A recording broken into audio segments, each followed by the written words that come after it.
right, here we are, just two tech heads writing code. Putting our trust in the computer. Yeah, we are. I'm already in like zone 3. I'm already like feeling a little bit winded. I may have peaked too early. It is May 8th, the year. It's 2025. Welcome, everybody. You listen to the new, improved Crushing Iron podcast. On episode 851, we said goodbye to Skype. Our longtime lover. Never caused us really any issues.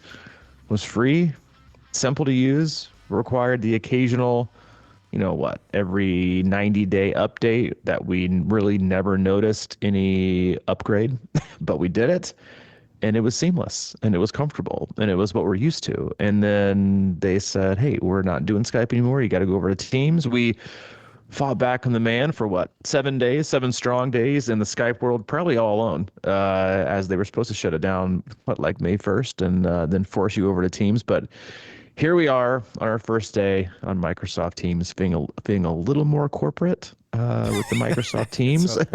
But I felt like Skype, we were the grassroots podcast. Now with Microsoft Teams, I'm like, we got to send links and we got to organize things. And yeah, I'm still not sure about it. But we're here, and we're happy to be here, and we're happy that it took 40 minutes out of our day to figure out how to use Microsoft Teams. Yeah, and that I'm about to raise my hand with the raise a hand icon. It's I can't imagine we're going to keep on Teams. That just does not flow with what I feel. That's not on brand. Yeah. But yeah, we should do that today. We should just try a little.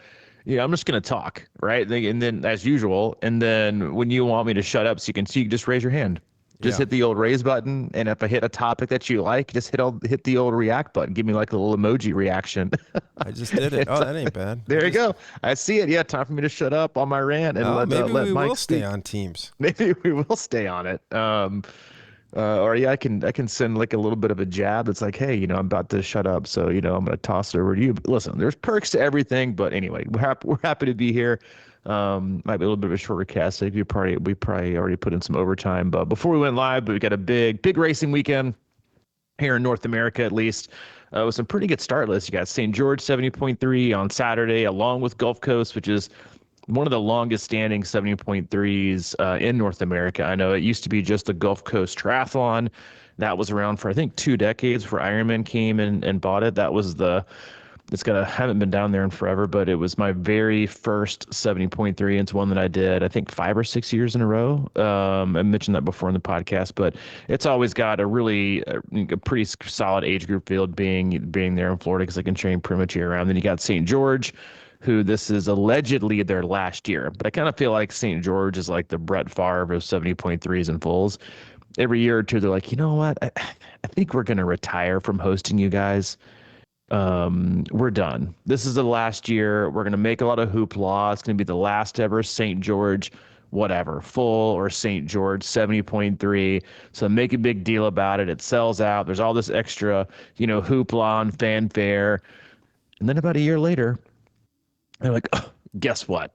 We're bringing it back, or we're bringing back the full like it was in 2022. So I love it. I think it's a great, beautiful course. I've never done it. We've got, I think, 20 something plus athletes down there, and an MTV Real World House for triathletes. So I'm sure it's super exciting. Lots of lactate strips and Lionel Sanders t-shirts thrown everywhere, I'm sure, with some, precision nutrition gels, wrappers hanging out. It's a real rager down there. But yeah, so it's a big weekend. Be fun to watch. Looking forward to watching things unfold. Looks like it's gonna be a little bit toasty. Ironically enough, it's gonna be I think in the mid 90s in St. George and mid to low 70s in Gulf Coast, which is just a little weird. But yeah, it's an exciting weekend. Are you gonna watch any of the races this weekend? I mean, you can only watch St. George, but are you gonna tune in at all? If I can figure it out, I mean, if I can get it on Teams, maybe. If you can get it on Teams, I mean. It's you never know, I guess. Yeah, we'll see. I don't know. I've got, I might listen on the radio. There you go. It's I think it's on 10:20 a.m. Yeah, radio. that I would think be it's out. on like 10:20. Like there's no one else on it but like you and the guy that's hosting it. That's the only thing, right? It's kind See, of that us would be right now with outstanding, teams. man. You know, people used to do shit on they used to work in their yard and listen to the radio. And now we just sit on our couch and watch the TV. That was it, man. That I was me like back in the audio, man. day. Yeah, you listen to the college football, you put it on, or you if you don't listen on the Walkman, like you just crank out your like ghetto blaster on the porch and you find a place to plug it in, you turn it up, and then when you hear the announcer get really excited, you stop pulling weeds, you give it a hard listen, and then you go back to work. Yeah, Were that you at was my house that time when I tried to start college football radio club? yes, it didn't work out very well Oh though. yeah, me and this one guy, and we were like, it's good, nothing like listening to football on the radio and all this. We put recliners and shit in my garage and everything. Had a big party. There's like 20 people over, and we were the only two sitting in the garage. Everybody was upstairs watching football. We were just there'd be people would come down and go, "What are you doing?" "Oh, we're just listening to the game. Yeah, well, It's listen, on man. TV upstairs." Yeah. Yeah, Well, listen, but back in those days, it was a little touch and go for me just to try to go down a set of stairs, much less like try to get back up like in a safe manner. So I probably only made it down once and tried to get back up to the top. yeah. I think I remember somebody saying, "Yeah, Robbie just was here for a few minutes, and then he left." Probably was just here for a few minutes. Yeah, I mean, I don't think that's not something that usually worked out very well. But yeah, but no. So yeah, busy weekend. I'll definitely be watching it. Excited to watch like a bunch of the athletes that are again we got 20 plus. Supposed to be the last one there. I wouldn't be shocked if it came back and they had it in. I think because I guess they're predicting 70.3 World Championships is going to come back to the U.S. in 2026 or 27. I think maybe 26 in the East, so 27 back in North America, I guess at least. So I wouldn't be shocked if it came back because they can host like a really really large quantity of athletes. But it is you got Chattanooga 70.3 later this month, which we covered that post race last year, and it does sound to me like they've reduced the size of the field. I mean, I was talking to an athlete just last week about the size of the field last year and how crowded and unsafe it was, by how many people they decided to jam on the course, and that they're expecting obviously a lot less this year. But you're seeing again, we talked about it. Kind of, we did the new Kona, coming back to Kona podcast last week, and that 70.3s are kind of really really taking off, and that's where you're seeing a tremendous amount of participation. Lots of races are selling out. You got a new one in New Mexico, next year that they're going to have, which I think they're going to make like into a festival weekend and host like one of the old 5150 Olympic races, which would be kind of cool, right? To have a couple different distances on like a Saturday and then do a 70.3. And it's an efficient use of time. You see it obviously Wisconsin. They saw some numbers dwindling in the full. And decided to bring the 70.3 and bump it up to the day before. It's a good use of time. It's a good use of space, and gets, I think probably brings up the profitability a little bit. So I wouldn't be shocked if they started to do more of that as they kind of combine the efforts of, the distances. And I think it's a great selling point too. 70.3ers get to watch the Ironman distance athletes go the next day, and then vice versa. But it's funny that we had this like difficulty with Teams today, and or difficulty with kind of saying goodbye to Skype and new things. And I was having this may be the topic for today, but I was having a conversation with an athlete earlier this week just about how much more focused they have been over the last month, which you would think that we wouldn't want to promote this, but I've actually like gone on my own cleanse. So for the month of May, I am banning myself from listening to all podcasts, period. All podcasts, which is hard, man. And I got a travel day coming up on Tuesday down to Nashville, which is going to be difficult. That's usually like a stockpile, and I listen. But anyway, we were talking back and forth about it. And I just said, yeah, I'm not listening to any podcast for the whole month of May. I love listening to podcasts. I don't listen to like entertainment for entertainment value. I love listening just for either listen to specific coaches or listen to other athletes, who talk about their training, or sports scientists. And for a guy like me, and this is very true, I think, of most athletes, right? Is for me at least, I'm always thinking about how we can do things better, training, what this might look like, what that might look like. Do I agree with this? Do I not agree with it? If I don't agree with it, why I don't agree with it? And just spending time constantly thinking about training, right? And that's what most coaches do. And so, but when you listen to more and more and more people talk about their training, it doesn't leave you with a lot of your own bandwidth and time to focus on what like maybe like the one or two kind of like top level things you want to focus on. It's kind of like information overload, just like we talk about with our athletes, that there's all these numbers and all these pretty, bells and whistles and training peaks that you have in there. And honestly, 90% of them are, they're decorative in nature. They just want you to want them, which is why they charge you for them. They're like, hey, we've got these charts, but you can't see them. Kind of like Teams. Hey, go down the right on here and click the ellipses more, and then you can record. And like, oh, you've got the basic version, but for $9.99 a month, we can do this. And same thing with Training Peaks. Like they add these things, which is true for all businesses and marketing. They add things. They want you to add on to them to purchase more, and they make them seem, like you have to have them. And again, lots of in Training Peaks you just don't even need. You don't need it's just bells and whistles, not a lot of substance. You need like the basic stuff. And, for athletes, they get so caught up in so many numbers 24/7. But anyway, back to the conversation athlete, he was saying that he also stopped listening to podcasts, but also stopped going so much off of his watch because he was starting every workout running with a version of himself that no longer existed. And what I mean by that is like, and it actually helped me with another athlete that I worked with later on in the week, but he was basically saying that he has gotten so much fitter over the last 6 or 7 months that he is one of those athletes. And I think a lot of triathletes are like this. A lot of runners, cycle swimmers are like this. Like you kind of head out for a run and there is a certain version of yourself, whether it's future, right? The one that we want to be, the current version of ourselves, the one that's rooted in reality that changes, every single day. And then our past version of ourselves. We always run, ride, or swim with one of those in mind. And I honestly think that like the one that you choose really dictates how fruitful your workout is going to be in terms of execution, but then two, how satisfied you are with the workout. So, if I was going to head out on a run for, or let's use a swimming, for example, if I was going to head out for, this afternoon to hop in the pool and get in a swim, and I chose to swim with the individual that was in really, really good swim shape, 3 years ago, I'd be disappointed. I would be wanting to swim in like the low 110s, 15s. And when I saw myself I'm in the high 120s, I'd be disappointed. If I swam with my future self, the same thing would probably happen, right? I want to be faster. I don't like that I'm not that fit, but the reality is I hadn't swam in a bit, so I'm not going to be. But if I get in the pool with my current version of myself and I don't think about where I was, or obsess about where I could, quote unquote, you hear athletes say something, it's just frustrating that I'm not back there yet, or I'm not, or I'm, or I've regressed. Like, and there are always athletes that are either inconsistent or been sick or taken time off or been injured. And you're like, let's focus on where we are now, not where we think we should be, right? Or could be, or are not. But if I just got in the pool, right, and swam with the effort that was intended for today, I should be pretty satisfied, right? Because I executed the workout and the effort was intended.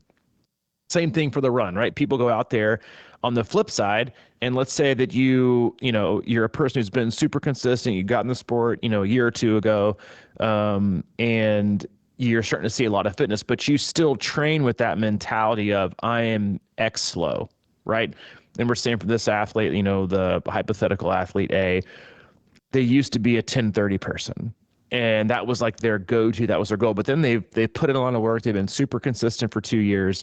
And now they head out in the door and they're like 9:10s, 9:20s. And so they find themselves going out for runs, feeling like and expecting the same numbers and the same kind of RPE for the same pace as the version of their past version of themselves, not the one that they've worked so hard to get to here in the present. So they slow themselves down and they make comments like, yeah, this is probably too fast today, but it felt so easy. Okay, so it wasn't too fast. It felt easy, right? And so I think that's like, one of those things where we get so trapped in the past version of ourselves that was too slow, and right, and we're now faster, better, stronger, fitter, more durable. We're no longer afraid of hills. We now eat them for lunch. We used to feel like we couldn't swim or shit, and now we're consistently swimming at a pace we never thought we could be. But that version of ourselves still lingers and really does, I think, negatively affect who you are in the present and your ability to execute. Same can be said for the negative impacts, right, of, training with your future self. right? There was a podcast, I think about a year ago, where, one of the phrases I heard in a meeting one time was, you've gone future tripping. You're just tripping on the future, a future that hasn't even happened, that you're not even in, and people want to either expect something bad to happen or really are so totally 100% focused on where they think they should be or want to be in the future, and they don't feel like they're on track to get there. Again, all these are completely negative things you take into your training, but and it's not your body, right? It's not your physiology, it's not how well your training's going, it's not the truth of the day. It's just who you are that day and where you are mentally and emotionally, and then just thinking of yourself in the past or projecting yourself in the future. And I'll shut up here in a second, even though you haven't raised your hand. But I was mentioning Oh this to shit, an I athlete forgot. who does duathlons. It's funny now that you mentioned, I keep glancing over to see like if you have your hand raised, and I'm just kind of like blown past it. But I'll give you the Jimmy V and be like, I'm just saying what the fuck I want to say today. But I was mentioning to him earlier in the week when I went back and forth, and he uses a stride power on his foot pod for his foot pod, and he was saying I always go by power, and I'm doing these intervals you're asking me to do at like 5K and 10K effort, and I'm like I'm going way beyond like lifetime PRs in training. And I said, well, for one, those lifetime PRs were like over a year ago. And so we don't need to look at those, right? You just go by feel, and then either after each interval or rep or after the workout, then you can take a peek at those and see what they are. And then you can gauge, if it was executed well or wasn't executed well. And the truth of the matter is that when you go by feel and effort, and if you're not obsessed with pace and power, is that the version of you that shows up every day, even if you take out, are you bringing your past self or your future self or your present self to the table today? The truth is that when you line up to swim, bike, or run or lift, whatever it is you're doing that day, there is a completely different, likely unexpected version of you ready to execute that workout. Right? The version of you that takes 2 pedal strokes and you're like, this is gonna be the worst workout ever. And then 10 minutes later, you're absolutely flying. Or you get on the bike and you think you're gonna feel like an absolute champion today, and you feel like ass after 25 minutes. So the again, I know we talk about expectations a lot, but I see this time of year, especially when you're getting closer and closer to races, you're starting to do more benchmark workouts that are longer, more race specific, or you're getting closer to that race. And last time you really kind of toed the line was what, September, October last year. You're looking at 6 months. For a lot of you that have been working hard, putting in work, like that's a 6 month bump in the better version of you from where you were then. And I just think it's a good reminder this time of year of, when you put on your watch and you hit start, or to remind yourself like what version of myself am I actually doing my training with today, and is this going to help me or hurt me when I hit stop and save, and how's that going to affect my attitude of how well I thought that I did in accomplishing the feat that was expected of me today. Mm. Well, there's a saying that I kind of try to go by. It's called own where you're at. And that is, well, I kind of think that's what you're saying is sort of like, I went after Wisconsin last year. I really hadn't swam till like last week, and I ended up getting out there and doing like 800 or 1,000 or something like that or close to it. And I was kind of amazed. I'm like, okay. But then you kind of, you creep in. I'm starting to look at pace and all this shit. I'm like, what do I expect right now? And then I've got this sort of like island thing that I swim to. It's about 100 yards, and I swim out once, and I kind of take a break, and I think this is how Garmin works. It sort of catches up in the water. Mm-hmm. And I'll just stand there until it catches up, and just to see how far it was. And it's usually like 97 yards or something like that.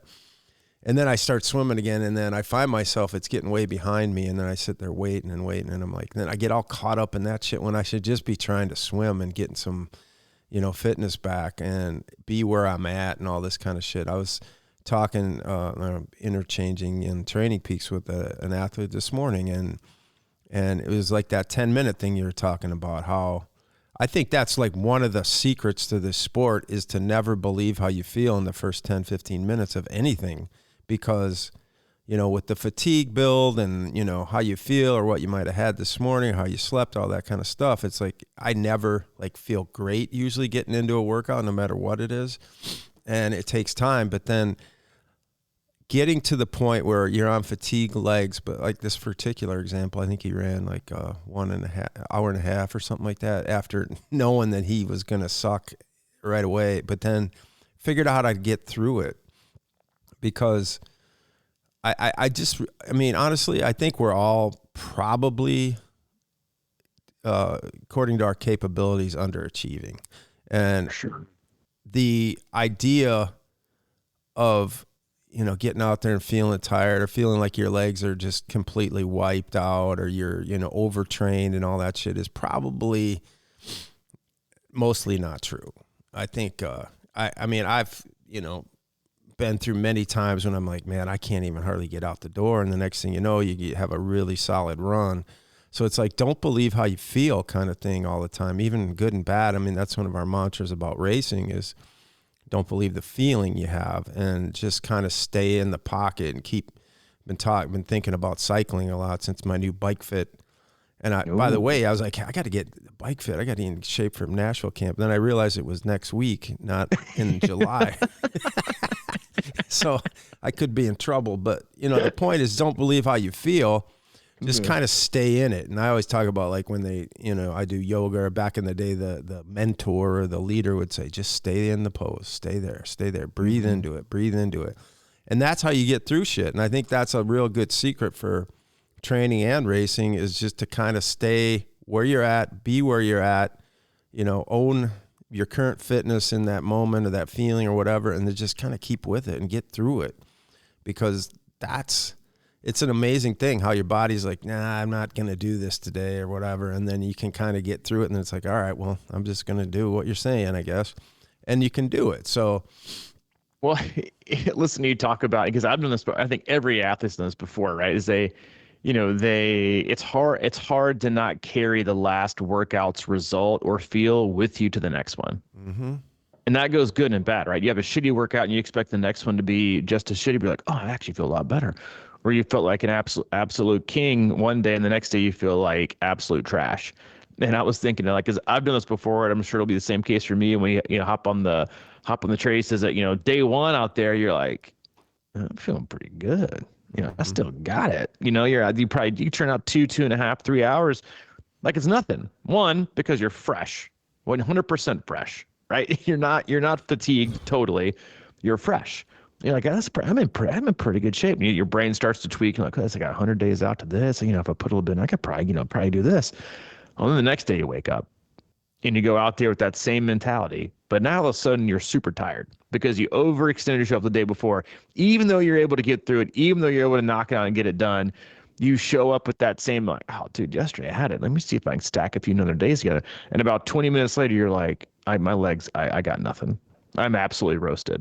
But you were expecting to have a great ride because it was the day beforehand you had a great ride, but it was only because you hadn't worked out in 4 or 5 days or 4 or 5 weeks or whatever it is. And so you feel great, and the next day you kind of get smacked in the face, and it becomes discouraging. And people have a hard time lowering their expectation or their level of intensity to also remember that the work is the work. And your expectations are irrelevant, right? All they really do is, inform you in a direction you shouldn't be heading, whether it's too slow or too fast, right? And that's why, again, like just listening to like your body and the RP is so valuable to understand and to know, because it does help you calculate more of like how much longer, how much, can I do? Like you had on the trace, so let's say we get on the trace on Thursday, we do 2 hours of hills, and you're like, hey, I'm a little bit sore, but I feel okay. The next day you start and you're like, all right, I'm not worried about my power because it's going to play mind games with me. I'm just going to go by my heart rate or just make sure I'm spinning easier, putting a little bit of pressure on the pedals. It's a win, right? Because you've got time in the saddle versus I'm going to go out and I'm going to hang with this group or I'm going to hammer these hills. And then you're all of a sudden totally dejected because you're not hanging with the group you wanted to hang with. You're not putting out the power you used to hang with. You're doing what I've done many times on the trace, which is you pull over after about 5 miles and you check your PSI. Yeah, oh man, yeah, it's gotta be. It's right. You're like, it's gotta be low. My PSI's gotta be low today. What is it, like 30? And it's like, oh, it's 85. You're like, fuck. You're like, you know what it is? Rear brake. Rear brake's gotta be rubbing. Let me check that rear brake. And you're like, nope, plenty of clearance. You're like, well, all right. Well, I went through my triage of that, and like, last thing I check, legs. Yep, smoked. So you're like, you know what? Now I just want to have, a nice low, easy, low intensity. I'm still spreading the legs out. I'm still getting better. And then reassess how you feel the next day. But the important thing is to stack those days. And I think a lot of times, like we we become so disoriented from the journey that we're on because a lot of times our head and our body are on totally different paths. And we say this a lot to athletes when they sign up for a race and they don't train and they're like, hey, why am I not doing, a 2.5, 3 hour run? I got this Ironman in like 10 weeks. I'm like, well, you signed up a year ago without permission. We both know this is a bad idea and you haven't trained. So like your body's you should not penalize your body for your brain or your ego or your heart's or your FOMO's bad decision. It does not care. Your body only knows it's stress. And so by you adding more stress, it's going to only do one thing: react negatively. React with being inflamed and under recovered and overtrained, like all these things. And the quicker you get the reason you get into that's because you're one, training in a you're listening to your head, not your body, or you're trying to force an end future result that you want that you haven't gotten quick enough. And you see this with all different kinds of athletes, right? You see with people who have had long layoffs, they come in like, yeah, God, but when I was, when I've missed so much time, like it just sucks to be this way. I'm like, yeah, well, but your step forward today is already fitter than you were yesterday. And that's honestly all you should think about is stacking those days together and being consistent. That's how you get better. Not looking in the past or where you used to be or what you didn't do, or looking in the future and thinking, yeah, okay, I really want to hold, 180 watts this race and I'm not there. So I'm gonna mash it out today. And I first noticed this like back when I first got into coaching, and he had people trying to qualify for the Boston Marathon. And all they wanted to do was like, all right, I'm 40, and so my pace has to be 7:04s. I'm gonna go out and I'm gonna run 7:04s. I'm like, yeah, but like that's not how your body works. Your body is gonna totally revolt against you trying to run 7:04s. You can't force that BQ time by just forcing yourself to have a certain interval. Just like if you want to average 225 watts, you don't go ride every ride at 225 watts. You ride it over, you ride it under, and then when you get close to race day, you kind of see where you're at. But if you're not there, then mashing out 220 watts is only going to, dig you a huge hole after mile 30, and then you're going to be doing 120 watts, and you're going to be coasting your way soft pedal to the finish line. And so when you head out for these, for these runs, you've made these goals. Again, I know it's a hard ask for most athletes to be objective, right? Which is why so many athletes have coaches, is to be that objective self. I'm like, hey, listen, you need a day off. You need to take it easy. We need to change this up. How are you feeling? Let's keep pushing. Let's not keep pushing. Because everyone, myself included, everyone has expectations. Everyone has desires. Everyone has goals. Everyone has this version of themselves that they still, it's the same way, right? Like I still, to this day, and you may or may not feel this way about yourself, but like, I know for me, having been 50 to 60 pounds over the weight that I am now, I know that I still have days where I look at myself in the mirror with a distorted view, because that's that version of myself that I see. I still struggle to this day with certain ideas and thoughts of who I was when I was an alcoholic. 11 plus years now. Like there's just parts of us that we have a very hard time detaching from, and they're not rooted in the reality of now. They're just memories or mistakes or bad experiences that we have taken from our life experiences. And that's why a lot of times, like, we always let, in every aspect of life, right, like relationships, your personal life, your kids, like they always say, like, you spend so much time not to parent like your parents that you end up parenting like your parents, right? We spend all this time trying to not do the same thing and you end up doing the same thing. And we always carry these, these things with us, or this baggage, this training baggage, right? If you will, from where you thought you were or where you thought you should be, or, what it would be like, and where would I be if I hadn't been so inconsistent in the last couple of years, or where would I be if I didn't do this? And it's like, we what if, or I wonder our way through training sometimes, when, like you said, like the most successful and happiest place you can be with your training is in the now, is right now in the present. And if you're just measuring the success, right, the things that we do with training and how we want to be successful, this is why, again, I think coaching has never been harder than it is now because of all the different devices and metrics and meters and software and tech that's involved. Like it's more noise you have to cancel out. It's not the same, right? It's on a much different level, but it's on a similar plane, I guess, as how parenting is now so much different because your kids are exposed to things at such a much earlier age that their brains aren't ready to comprehend. They're not mature enough to understand or to self-regulate or to have boundaries or to know what's good when they're exposed to God knows what via social media and phones. And you got kids walking around in second and third grade looking at all kinds of shit. Like it's a totally different age to have to deal with these things as a parent compared to 20 years ago. And again, it's not as serious, but it's very similar in training when you work with athletes like, 15, even when I coached you, right, for the first time, it was like, yeah, you had your chrono, but like we really didn't have any other option, right? It was like go by feel. I mean, those track workouts that we did, they were all still by feel. Mm-hmm. Right? It's like you didn't there wasn't these arguments, there wasn't these what ifs, there wasn't this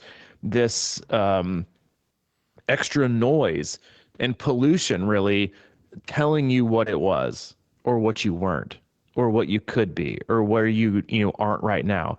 You weren't digging back through, which is again also I think the beauty of the rookie. It's all good. But after you do 1 year, then you have people that are, looking back through files 2 years ago from the same 35-minute run route, comparing it when there's really no comparison because you have no idea what was happening the day before, the day of, what the weather was like, what the wind was like. It's just all these opportunities to compare, all this extra opportunity to pollute, and you have to be extra mindful of that. And also as a coach, like I know for me, you have to embrace it because it's the reality of it. It's kind of like we all say we hate cell phones, yet we all have them. It's kind of like embracing the reality of the world we have now and the opportunities that we have. And while there's a lot of good that can come from it, there's also a lot of negative, right? I mean, the athletes that are now like putting out like the times they were, like you look at Cat Matthews and Christian Blumenfeld in Texas, like, yes, a lot of that has to do with technology and coaching and in data and stuff like that. But with that, right, with that becomes great responsibility, like great power and great tech and great power and great data comes great responsibility of being able to harness it. And then so being able to like understand when to, harness it and kind of use it as like your superpower and when to totally ditch it and say bye.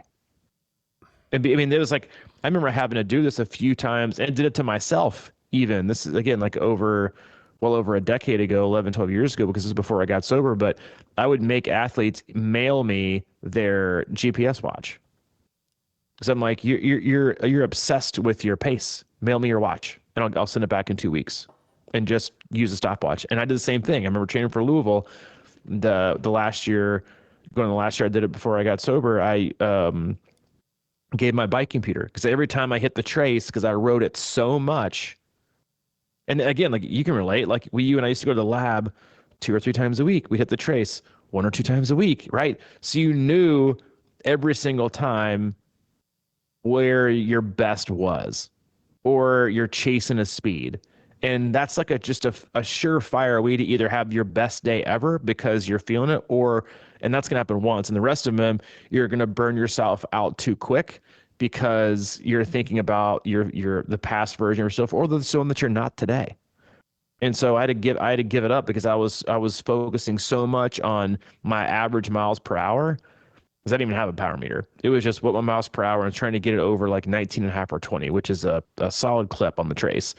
And I would just go out and no matter where I started, I would try to hold it and I would just burn myself out. So I was like, I got to give this up and I got to go straight chrono for a week or two and just unleash. And it's amazing how much better you feel. But again, like I was going back to like the comparing, the issues that parents have these days and the things you have to, again, it's also great because you can, use certain things with your kids and be more accessible. And so, yeah, there's a lot of good that comes up. There's also a lot of negative just with all things in life. And so I think it's, using kid gloves and understanding that that's got a lot of benefit, but if you have to be objective enough, right? Or you have to be, or you should be objective enough to kind of say to yourself, hey, is this hurting me or is this helping me?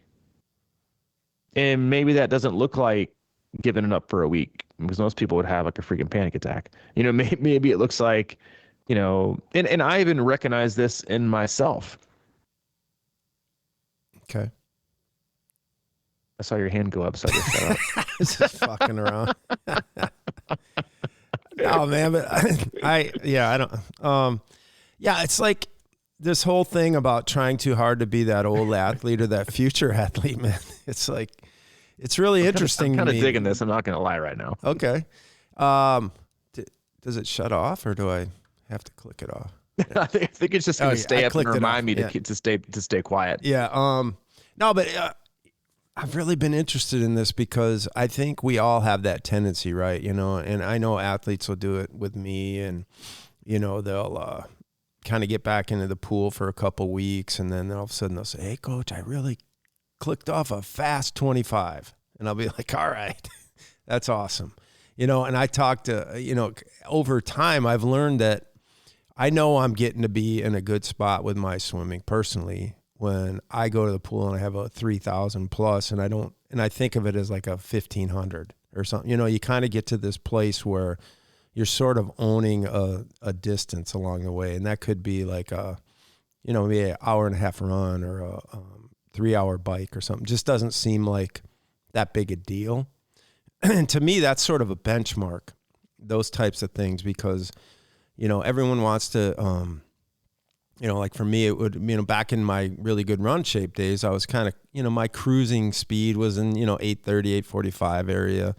And that's just not really where I'm at right now. And I know that I'm not putting in enough time on my legs. And we talk about, you know, you talk about going to the trace and stuff, and we used to race out there a lot. We would get out there and go after it, and, you know, 3-4 hours or whatever, and just hit it hard.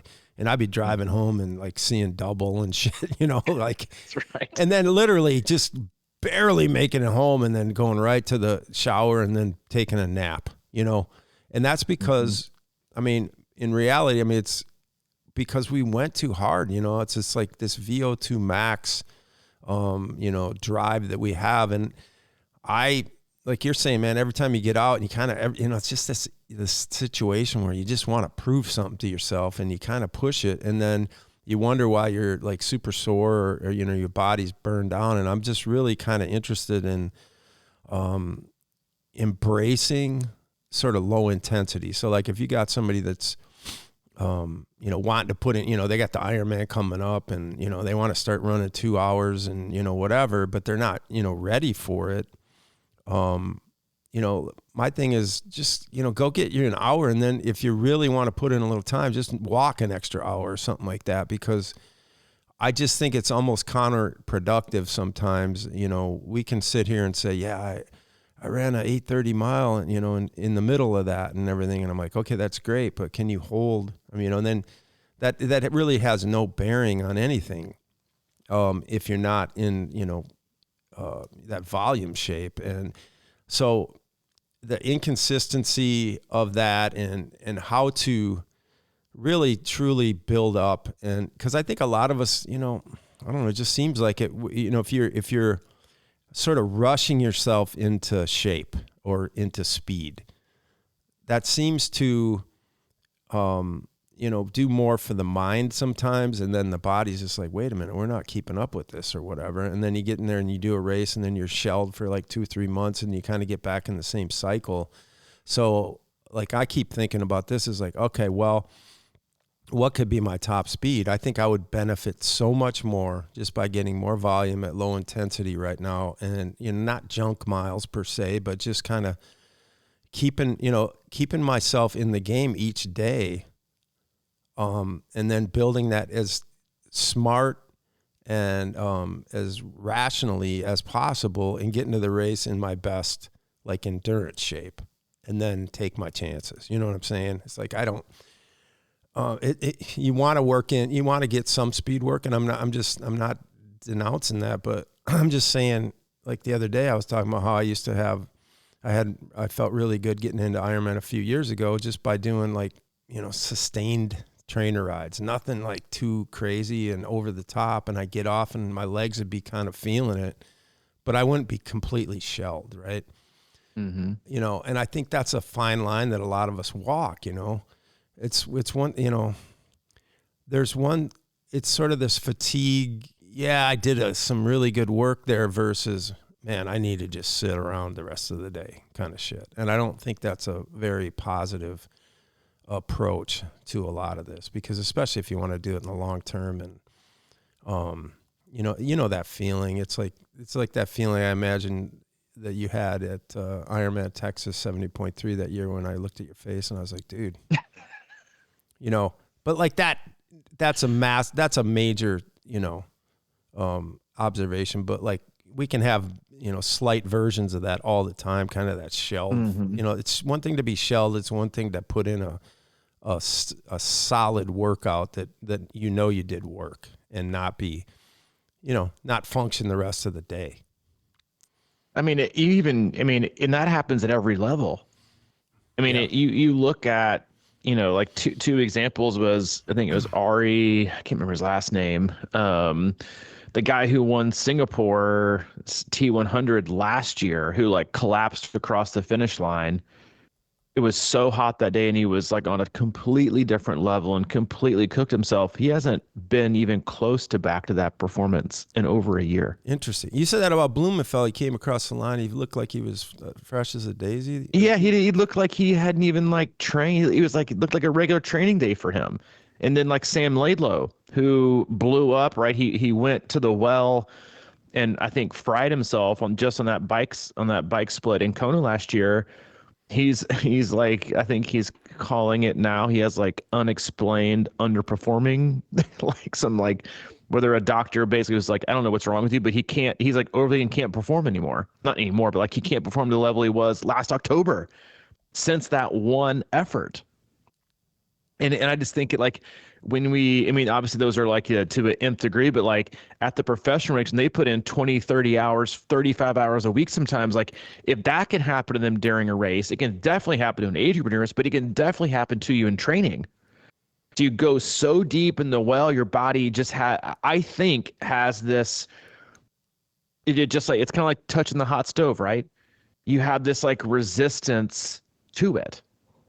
And so like if you fry yourself, finally your body's gonna be like, dude, like you obviously can't think for yourself. You obviously just like to make bad decisions. So I'm just gonna shut down and prevent you from even getting close to where you feel like you're strong enough to keep making these shitty decisions that's putting me in the hurt locker and ruining the one body that you have. And it does that. And so and athletes do that to themselves all the time.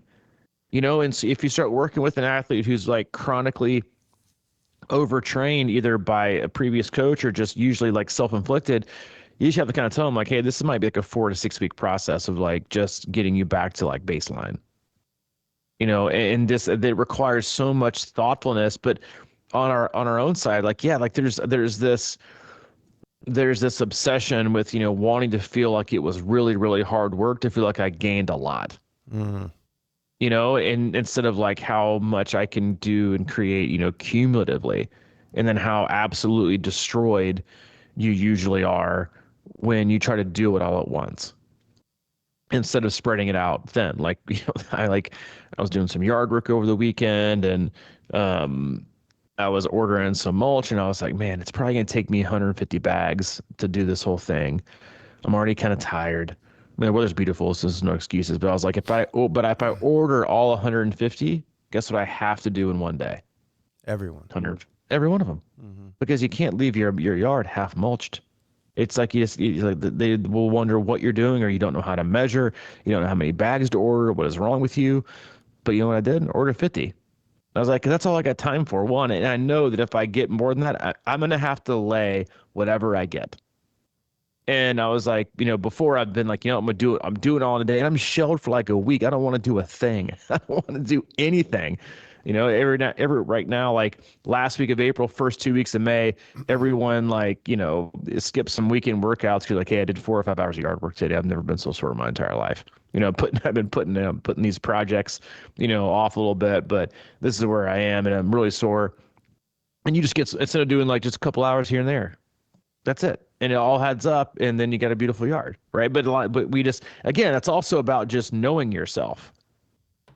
Like, are you a person that can just leave? Like, there's another guy on my street who, I'm not gonna name names here, but he's had like 8 bags of mulch spread across his like front flower bed for like the last 3.5 weeks. Over purchased for one. And he didn't understand that it obviously doesn't, want to take care of his yard that much, or maybe he's too busy. But so I order him. But anyway, it's like I knew myself in this instance, but he was like, yeah, I'll get them all up, probably, or I don't know how to get to them. And the longer they sit there, guess what? The longer you don't want to open up and get it done.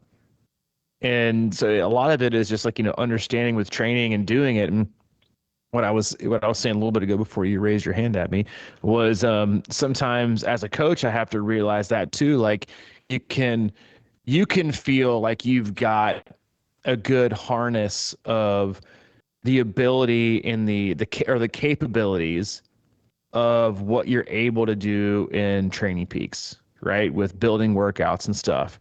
But just because you have a good grasp of it doesn't mean the athlete does.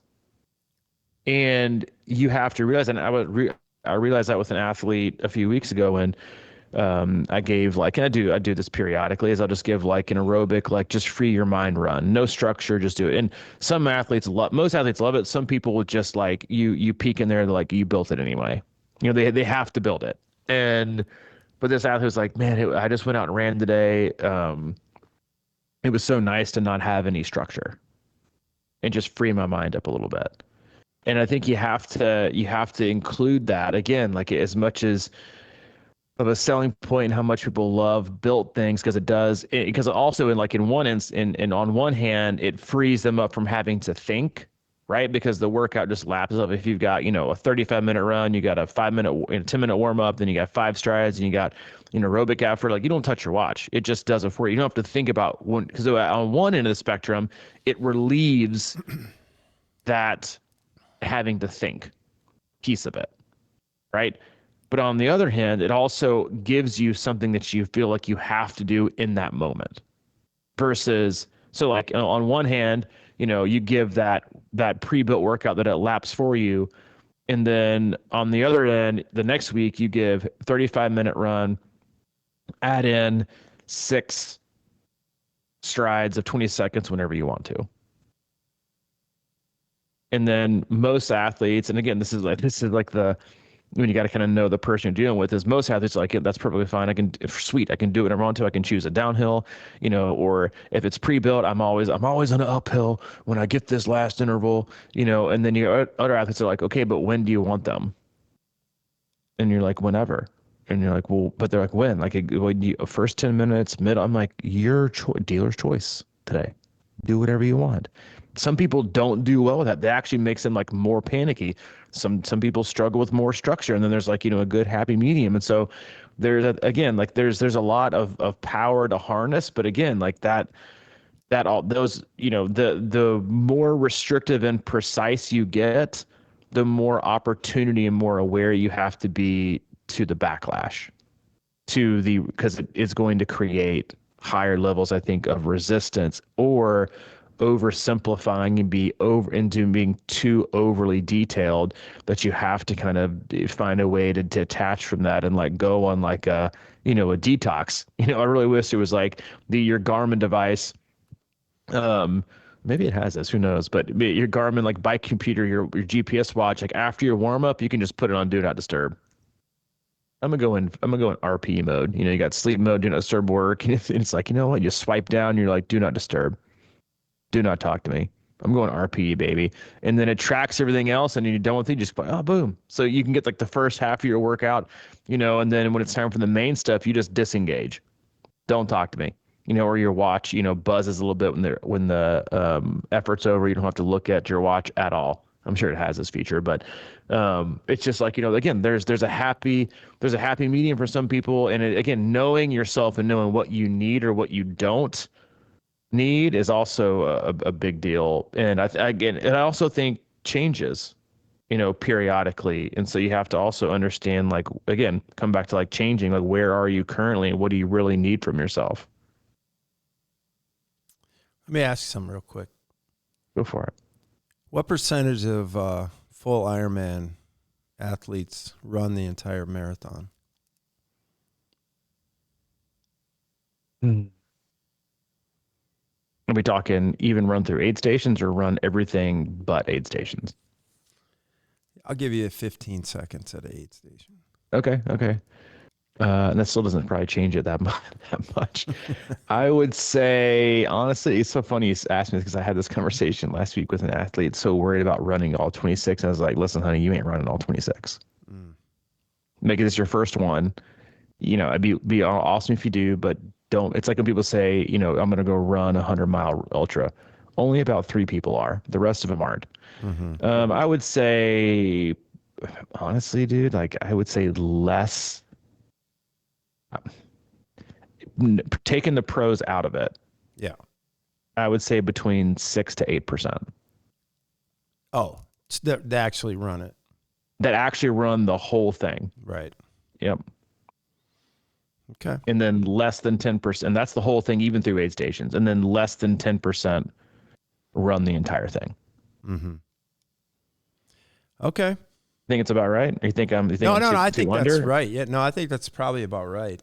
I just think back. It's sort of like, it's just one of those things where, because I guess last year I had a run walk scheduled for my thing, and I had it paced out where I thought I could do 11 minutes. And then my point of this whole situation is that we don't have patience to do that.